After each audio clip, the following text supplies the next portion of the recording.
How's it going, guys? Sean Terry here, flip2freedom.com, and today I want to talk about something really important: how to triple your wholesale fee. How to triple your wholesale fee. So, as a real estate wholesaler, we all know that our goal is to get a contract on a property at a deep discount. What's up? What's up? Mark Woods in the house. As our goal is to get a contract on a deep discount property. So you got a $200,000 property. We want to get a contract for 100. If we can get a contract for 100,000, we could probably sell the thing for 130, 140 and make a huge spread. So we all know in negotiation, when we're actually negotiating, whoever names the first number first loses. Whoever names the first number first. What's up? What's up? How's it going? Sun's insane, so I apologize. I'm driving right now down over to Scottsdale, doing a mastermind. Actually, Dean Graziosi has his mastermind that I'm speaking at this morning, and then I'm off to get on a flight later this afternoon, head to San Diego to go speak at Ken Clothier's event this weekend, the Find and Flip Summit, which is going to be awesome. So, anyway, the big idea I want to talk about today is the wholesale fee. How to triple your wholesale fee. So, if you guys could like this and share this, I would greatly appreciate it. Chris Henry, what's up? I bought RVM last night, but got some PayPal error. Okay. Well, Chris, reach out to Chelsea at Flip2Freedom. help.flip2freedom@gmail.com, help.flip2freedom@gmail.com. We got Brandon in the house, Mr. Dispositions Extraordinaire, can sell any property on the planet in 24 hours or less. That's your new thing. How to sell a product. Here's your product, Brandon. How to sell a property in 24 hours or less. How to sell a wholesale property in 24 hours or less with Brandon Simmons. All right, so how to triple your wholesale fee is the topic we want to talk about today. Going down to Dean Graziosi's mastermind event, speaking this morning here at about 9:30, 9:45.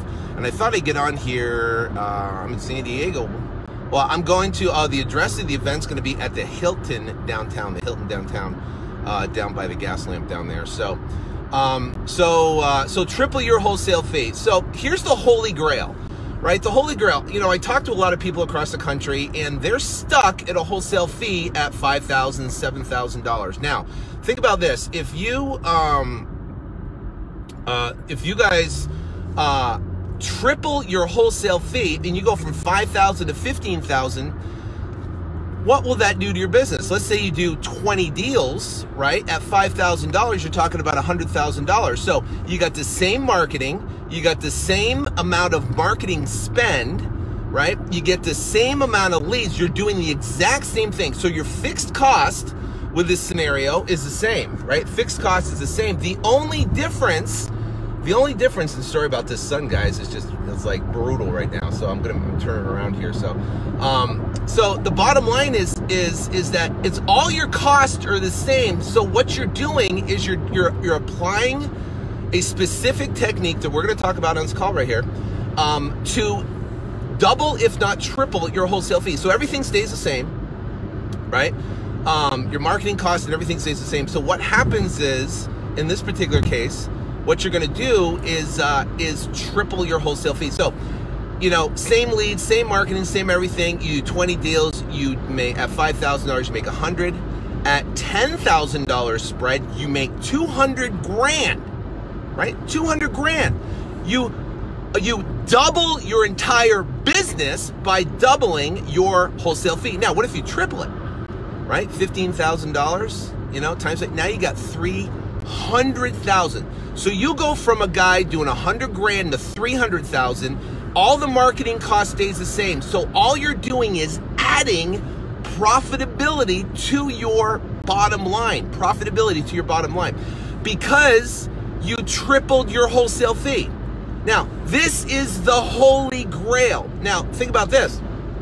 Let's say your marketing, even if your marketing cost per lead is fairly high, upwards to 200, what happens is, if you can triple your wholesale fee, it changes the whole game in your business. You go from making $100,000 to $300,000, and do you realize that $300,000, your profitability is going to be around almost 60%, especially in doing 20 deals. You can be a one-man show doing 20 deals. Doing 20 deals is not incredibly difficult. That is something that can be done. You can do it. Imagine what that would do for your business, what that would do for your life, to go from $100,000, that is 20 deals at $5,000, versus 20 deals at $15,000 to $300,000, following this tweak that we're going to talk about right now. So now, first off, we have to have the understanding and that when negotiating, whoever names the first number first loses. Whoever names the first number first loses. So if you have to name the first number first, it's got to be ridiculously low, right? It has to be ridiculously low. Now, let me give you an example. Raise the roof. So here's an example. I went on an appointment about a week ago, and I had to start low. I could not get the number out of this lady on what number she wanted, right? I couldn't get the number of what she wanted. So I had to start low, right? I'm not going to come out at my max allowable offer, and we're going to talk about the 4 numbers you need to have prior to going to make your offer with a seller. The bottom line is that I couldn't get her number of what she wanted for the property, number one. Number two, you know, the only way you're going to find her lowest number is if you have to come out with a super low number, right? So part of negotiating is, if you can't get the number, even attempting 2 or 3 or 4 times like I did, you know, I said, hey, you know, where do you need to be to get this deal done? Hey, you know, what number you're looking at to make it happen? Have you got different offers from other people? Rafael Cortez in the house. Now, Rafael, this guy knows what we're about to talk about, how to triple your wholesale fee. He knows. He's the man. He constantly get $30,000, $40,000 deals. So if you guys are on this, check out Rafael. Follow him on Facebook and Instagram, especially Brandon too. Both those guys know this business inside and out, and they're crushing. So the bottom line is how to triple your wholesale fee. So the premise is, when you're meeting with a seller, you have to start low. Now, remember Rafael, he would start so low that the seller would push away from the table. They would just be like, what are you talking about, that low, right? I know Brandon was telling the story when they both went on an appointment together.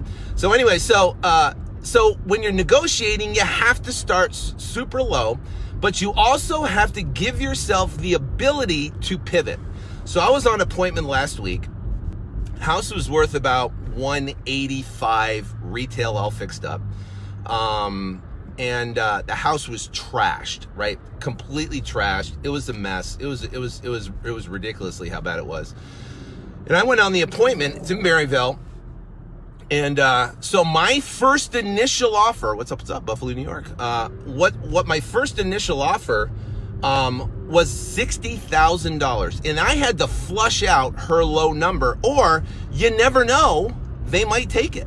You never know that they might take that particular deal. So I came out, $185,000 property, trash. I came out at 60, right? And I said, hey, and I have a comp. There is an actual comp down the street. From the pictures, looked fairly nice, fairly clean, and her house was trashed. So I used that as a comparable property. It was literally 2 streets over, $90,000 it sold for, and $90,000, and you put $30,000, now I'm down to $60,000. We only have a profit built in, right? So I'm saying, listen, we're gonna be at $60,000, maybe $70,000, and I was throwing out a number to get a reaction from her. And I told her, I said, listen, I've got this comp right here, and this is what I'm kind of using. I really haven't drove it, but based upon this particular comp and this number, I'm going to be roughly around 60, 70 grand. Then I shut up, right? So what I'm doing is I'm casting out a low number to get a feel. Now, more times than not, it's about 50-50 that they'll go, well, I can't do 60, but if you do 80, I think I can make it work. And you go, well, I don't know. And then now you flushed out their number, because they're going to reciprocate with a low number. Now, in this particular case with this lady on this appointment, I threw out 60 to 70,000, and she came to his, oh no, I can't do that. I already have an offer, written contract for 112, right? So now I flushed out her offer. The actually truth comes out on the deal that she has an offer on the table for $112,000. So now I've got to pivot from 90 to 112. So how do you do that? How do you pivot? Well, you got to flush out the comp, right? Man, this sun is insane.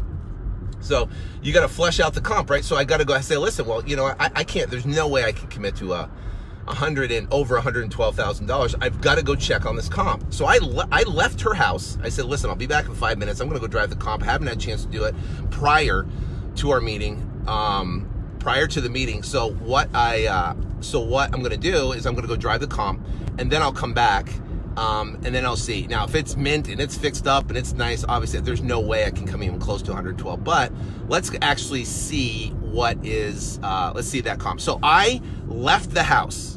I left the house, right? I left the house, and I went and I actually drove the comp, and I went, took a picture of the comp, right? Took a picture of it, actually looked in the windows, and I came back and said, you know what? These pictures are misleading, right? These pictures are misleading.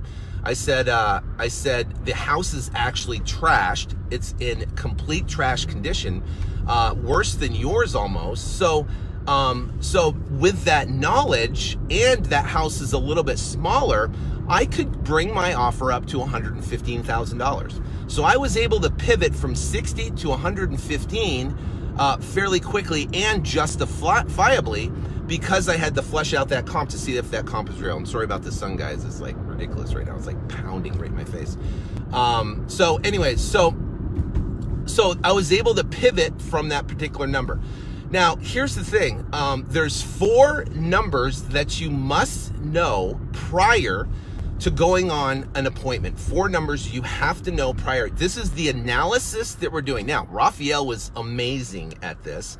He actually had a little spreadsheet that he used to actually give him his numbers and justify to the seller where he's coming from when it came to a low number. Now, remember, when you make an offer, it has to be logical. It has to make sense. I couldn't have pulled $60,000, $70,000 out of the air without anchoring some reason for why I'm pulling that number out of the air. And I anchored it on the comp, right? I anchored on that comp. Now, if there's a comp at 100, if there's a comp at 120, I'd still have to justify based upon the repairs. You know, that's why we have repair sheets, and we go in detail on repair sheets and give them a logical offer. The problem is most wholesalers go in, they walk the property, they look around, and they go, yeah, I'll give you 70, 60, 70 grand. There's no logic behind it. There's no understanding behind it. They can't, they're like, how did you come up with this number? You just throw this lowball number out, and they can't digest it, understand it, and there's no logical reason behind it. So that being said, you know, you have to come out with logic. There's 2 ways to come out with logic. Number 1 is you have to have a low enough comp, backed out a repair sheet, and a repair sheet is important because the repair sheet shows what needs to be done on the property. Yeah, Raphael is amazing. So the bottom line is you have to be able to justify. So when we were walking this house, I mean, we had over a $30,000 repair for this property on a, you know, we're talking about $180,000 property to get it up to current market value.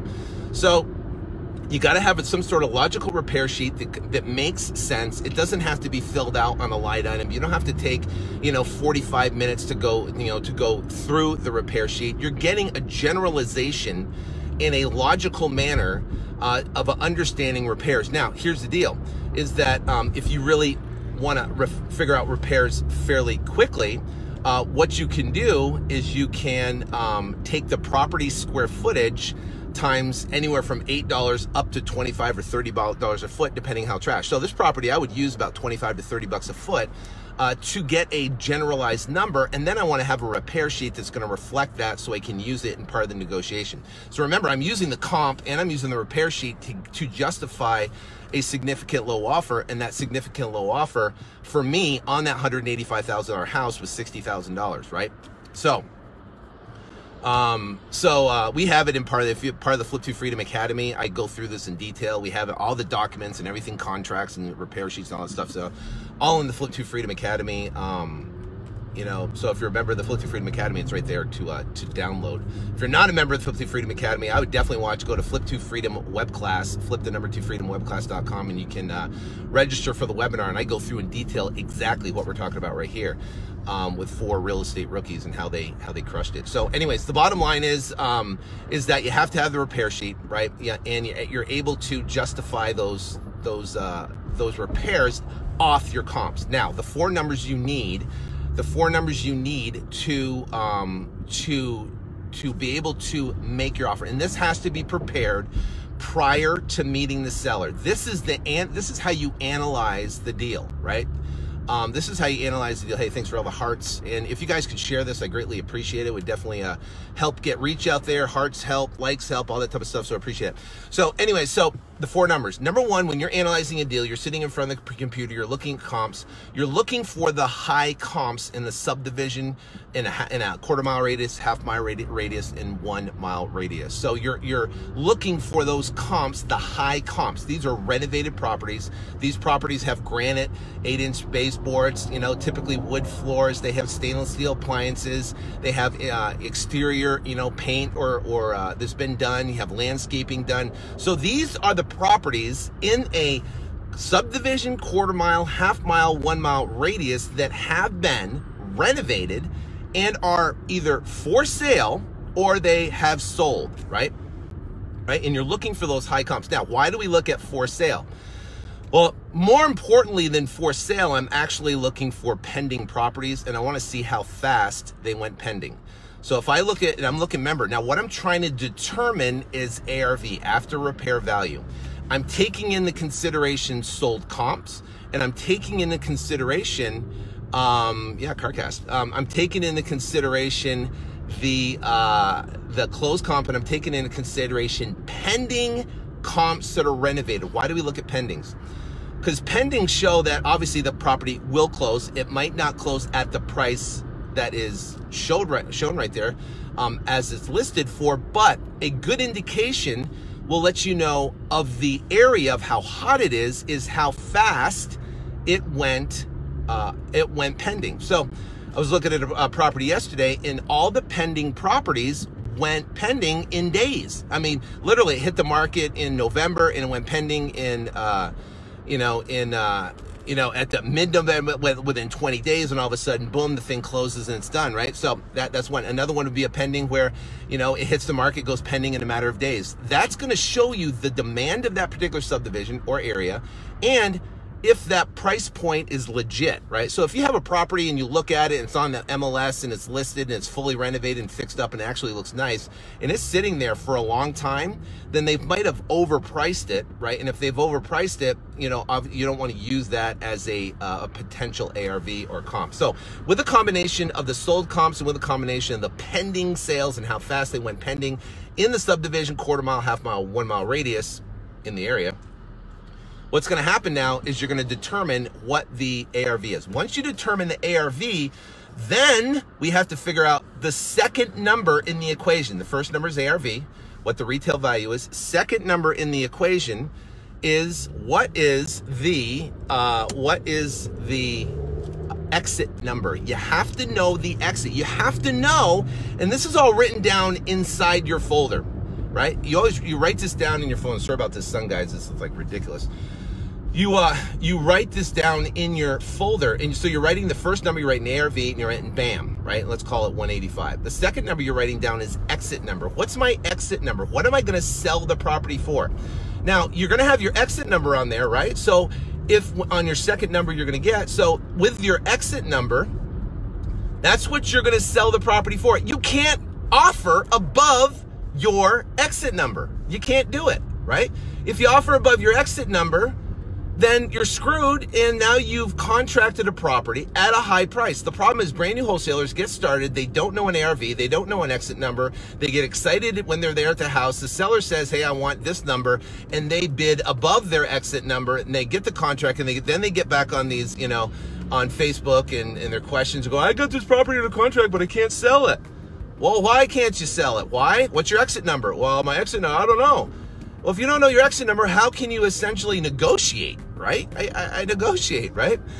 I appreciate you guys too. That's awesome. So now you got your ARV. You write it down in your folder, right? Now you have your folder together. Next number you're going to have is your exit number, guys.